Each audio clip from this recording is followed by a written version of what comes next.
How to add MANSORY token to Trust Wallet.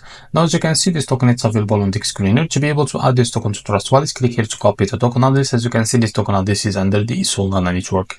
Now, open your Trust Wallet for that. Keep scroll down, click on Manage Crypto, click on this plus icon, and now select the Solana as a network from here. So after that, what you need to do, click on the network as a Solana. Now paste the token on this here. As you can see, this is our token. Now click on this add tokens. Now to make sure that you add this token successfully to your wallet, what you need to do, keep scroll down until you find your token that you just added called MANSORY. So after you find it, you will be able to make sure that you add this token successfully to your wallet. Now keep scroll or keep searching until you find it.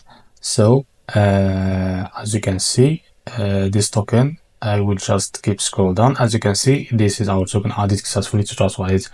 So this is how to add MANSORY token to Trust Wallet. If you found this very helpful, please like and subscribe. See you in the next video.